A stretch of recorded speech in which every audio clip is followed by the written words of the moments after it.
Hello students, welcome to all about nursing channel.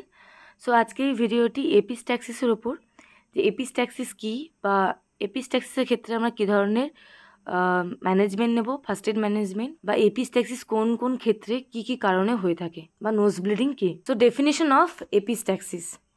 So epistaxis basically bleeding from nose. So when one or two small veins in the nose erupt, the resulting condition is nosebleed or epistaxis. So যখন নোজের মধ্যে কোনো veins, এক বা একাধিক কোনো veins যদি ইরাপ্টেড হয় বা রাপচার হয়ে যায়, সেই কারণে যে ব্লিডিং হয় নোজ থেকে through nose, that is called epistaxis. So bleeding occur usually from anterior inferior portion of the cartilaginous nasal septum due to run capillary vasculature in this zone known as little area or so basically nasal bleeding বা nose bleeding টা হচ্ছে আমাদের anterior এবং posterior বা anterior inferior portion of the nose, যেখানে আমাদের রয়েছে cartilaginous nasal septum.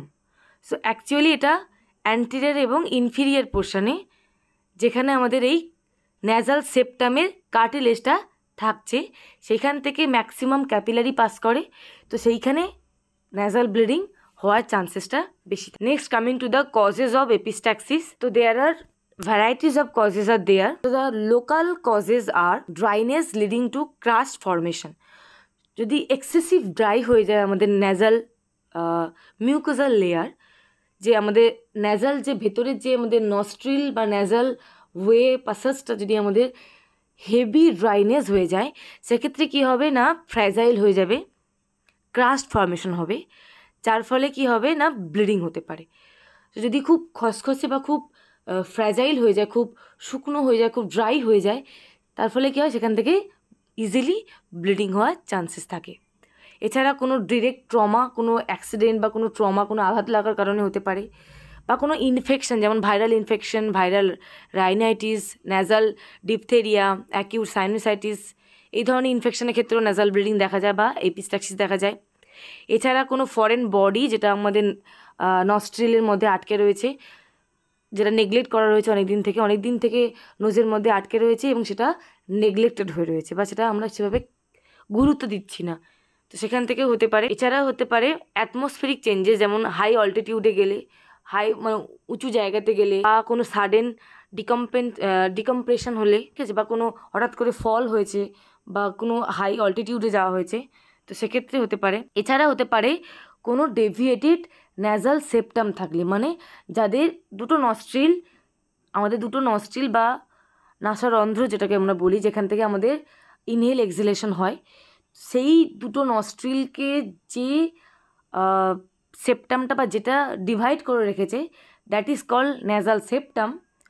যাদের ক্ষেত্রে এই ন্যাজাল সেপ্টামটা কমপ্লিটলি ম্যাচিওর নয় বা ডেভেলপড নয়, ডেভিয়েশন রয়েছে বা কোনো ফাঁকা স্থান রয়েছে বা কোনো ইনজুরি রয়েছে বা কোনো কমপ্লিট ন্যাজাল সেপ্টাম নয়, সেক্ষেত্রে সেখান থেকেও ব্লিডিং হতে পারে, চান্সেস রয়েছে। Next coming to the point, that is sign and symptoms or clinical presentation or clinical manifestation. তো basically first sign and symptoms কি না, bleeding from the nose. It may be continuous, it may be interrupted বা intermittent. সেটা কি থাকতে পারে, হিমোপটিসিস থাকতে পারে, যেটা স্পুটামের মধ্যে ব্লাড পেতে পারি, বা ভমিটিংয়ের মধ্যে ব্লাড পেতে পারি, অ্যাংজাইটি থাকতে পারে, শক, পেশেন্টের সিভিয়ার কেসে যদি খুব হেভি ব্লিডিং হয়, সেক্ষেত্রে পেশেন্টের শকও হয়। এছাড়াও ন্যাজাল ব্লিডিংয়ের জন্য পেশেন্টের ড্রাউজিনেস, ডিজিনেস, ভার্টিগো, এগুলো কিন্তু কমনলি দেখা যেতে পারে। Next coming to the point, that is types of epistaxis. So basically there are two types of epistaxis, recurrent and constant.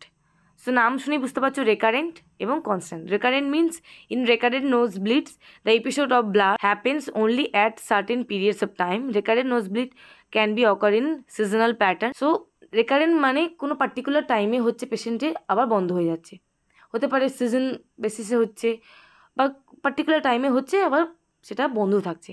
কিন্তু কনস্ট্যান্টের ক্ষেত্রে সেটা কন্টিনিউয়াসলি কিন্তু নোজব্লিড একটা লঙ্গার পিরিয়ড অবধি পেশেন্টের থাকবে, যেমন হতে পারে ইট মে বি 45 মিনিটস ধরে পেশেন্টের ব্লিডিং হয়ে যাচ্ছে। Next coming to the point, that is diagnostic evaluation. আমরা কীভাবে বুঝবো পেশেন্টের এপিস্ট্যাক্সিস বা নোজব্লিড হচ্ছে, তো সেক্ষেত্রে আমরা ব্লাড প্রেশার মেজারমেন্ট করতে পারি, সিবিসি কমপ্লিট ব্লাড কাউন্ট করতে পারি, কোয়াগুলেশন স্টাডি করতে পারি, অ্যানজিওগ্রাফি স্টাডি করতে পারি, এন্ডোস্কোপি, এমআরআই, এক্সরে, এই ধরনের রেডিওলজিক্যাল স্টাডি আমরা করতে পারি। Next coming to the point, that is medical management. Basically এপিস্ট্যাক্সিসের ম্যানেজমেন্ট হচ্ছে মেডিকেল ম্যানেজমেন্ট যদি আমরা বলে থাকি, সেক্ষেত্রে আমাদের কখন হচ্ছে, টাইমিং, কি কারণে হচ্ছে, কজ, অনসেট, টাইমিং, ডিউরেশন কতক্ষণ থাকছে, এগুলো মেইনলি আমাদেরকে আইডেন্টিফাই করতে হবে। যদি আমরা কজটাকে আইডেন্টিফাই করি তাহলে আমরা নোজ ব্লিডটাকে ম্যানেজ করতে পারবো। So you have to identify the cause, the duration, the frequency, if there is any trauma, the onset of nose bleed, এবং ফ্যামিলি হিস্ট্রি, হেরিডিটারি হিস্ট্রি, যদি ফ্যামিলি হিস্ট্রি থাকে বা ফ্যামিলি কোনো পার্সনের মধ্যে নোজ ব্লিড আছে কিনা সেটাকে আইডেন্টিফাই করা, কোনো মেডিকেল প্রবলেম আছে কিনা পেশেন্টের, হাইপার টেনশন বা লিউকেমিয়া, কোনো ব্লাড কোয়াগুলেশন ডিফেক্ট আছে কিনা, কোনো মাইট্রাল ভালভে কোনো হার্ট রিলেটেড কোনো ডিজিজ কন্ডিশন আছে কিনা। So you have to identify that underline কোনো কন্ডিশন আছে কিনা, that may be the cause of nose bleed. So কজটা আমাকে মেইনলি আইডেন্টিফাই করতে হবে, কোনো আন্ডারলাইন ডিজিজ কন্ডিশনের জন্য হচ্ছে নাকি কোনো ট্রমার জন্য হচ্ছে নাকি অন্য কোনো কারণে হচ্ছে। নেক্সট, নোজ ব্লিডটাকে আমাদেরকে বন্ধ করতে গেলে কী করতে হবে না, নন ফার্মাকোলজিক্যাল ম্যানেজমেন্ট অনেক কিছু রয়েছে যেটা আমি নেক্সট স্লাইডে বলছি।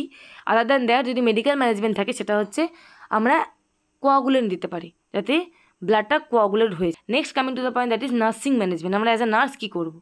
So you have to check the vital signs, monitor vital signs regularly, and যদি পেশেন্টের ব্লিডিং ফেস চলে তাহলে আমাকে কনস্ট্যান্টলি 15 মিনিটস 5 মিনিটস ইন্টারভ্যালে ভাইটাল সাইন্স চেক করতে হবে, মেনলি 15 মিনিটস ইন্টারভ্যালে। Other than that assist in the control of bleeding control করতে হবে। Provide tissue paper and cotton, যাতে পেশেন্টের ব্লিডিংটাকে আমরা সোয়াইপ আউট করতে পারি বা ওয়াইপ আউট করতে পারি। তো that for that reason we have to give tissue paper or cotton. To instruct child, যদি চাইল্ডের ক্ষেত্রে হয়, to avoid aspiration of blood. So চাইল্ডের ক্ষেত্রে ফ্যামিলি মেম্বার বা যে প্যারেন্ট থাকছে তাদের ক্ষেত্রে আমরা ইনস্ট্রাক্ট করবো যদি ব্লিডিং হয়ে থাকে তাহলে as soon as possible health সেন্টারে নিয়ে আসা, যাতে অ্যাসপিরেশন না হয়। Nasal packing may alter respiration status, so closely monitor respiratory rate, heart rate, rhythm. So আমাদেরকে কী করতে হবে না, লস অফ কনসিয়াসনেসও পেশেন্টের হতে পারে। তো বেসিক্যালি ন্যাজাল প্যাকিংটা কি না, যদি পেশেন্টের ব্লিডিং হয়, this is one kind of medical management, যে ন্যাজাল ব্লিডিংয়ের ক্ষেত্রে আমরা ন্যাজাল প্যাকিং ইউজ করি। ন্যাজাল প্যাকিংটা কি করে না, আমাদের যে এই যে নস্ট্রিল রয়েছে যেখান থেকে আমরা ইনহেল এক্সেল করি বা ব্লিডিংটা আসছে তার মধ্যে থেকে আমরা ন্যাজাল প্যাক ইউজ করি যাতে ব্লিডিংটাকে আমরা অবস্ট্রাক্ট করতে পারি বা স্টপ করতে পারি প্রেশার দিয়ে, that is nasal packing. So এই ন্যাজাল প্যাকিং অনেক ক্ষেত্রে কী হয় না, পেশেন্টের রেসপিরেশনটাকে হ্যাম্পার করে, প্রপার ভেন্টিলেশন মেনটেন হয় না, কারণ ওয়েটা যেখান থেকে নস্ট্রিলটা সেখান থেকে অবস্ট্রাকশন থাকে। সেই কারণে আমাদেরকে কন্টিনিউয়াস মনিটর করতে হবে, vital signs, respiration rate, heart rate, rhythm, consciousness পেশেন্টের চেক করতে হবে। এছাড়া কী করতে হবে, instruct the child to avoid vigorous nasal blowing, strenuous activity or lifting straining for 4 to 6 week. So পেশেন্টকে বাচ্চাদের ক্ষেত্রে বলতে হবে যে যাতে ন্যাজাল ব্লোয়িং, নাকে যাতে কোনো রকমভাবে আঘাত বা কোনো জোর করে কিছু করা যাবে না, নাকের উপরে কোনো ব্লো যাতে না আসে, কোনো স্ট্রেনাস অ্যাক্টিভিটি করা যাবে না, কোনো বেশি অতিরিক্ত হেভি কাজ করা যাবে না, minimum 4 to 6 week. Next, first aid management of epistaxis. যদি কোনো পেশেন্টের সাডেন তুমি দেখো যে পেশেন্টের ব্লিডিং হচ্ছে, নোজ ব্লিড, তুমি কী করবে?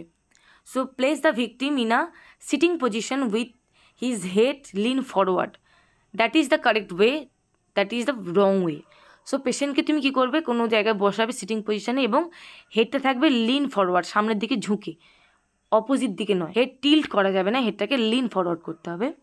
Next, pinch the soft nostrils together holding the pressure for several minutes. You have to press your nostril, দুটো নস্ট্রিলকে এভাবে প্রেস করে রাখতে হবে যাতে কিছু মিনিটসের জন্য যাতে ব্লিডিংটা বন্ধ করা যায়। Apply the towel wet with cold water or ice over the nose, face, forehead and back of the neck. So তারপরে নেক্সট কী করবে না, ওয়েট টাওয়েল, কোল্ড ওয়াটার দিয়ে wet towel nose, face, forehead এবং নেকে ওয়াইপ আউট করতে হবে যাতে ব্লিডিংটা বন্ধ করা যায়। কারণ আমরা জানি যে কোল্ড ওয়াটার বা কোল্ড ভ্যাসোকনস্ট্রিকশনে হেল্প করে, ভ্যাসোকনস্ট্রিকশন মানে ব্লিডিংটাকে স্টপ করতে help. Next, loosen the clothing around the নেক। এবার পেশেন্টের চারিদিকে যদি নেকের চারিদিকে কোনো ক্লোথ থাকে, টাইট ক্লোথ, সেটাকে লুজেন করে দেবো। That is the first aid management and you have to send the victim for hospital or emergency.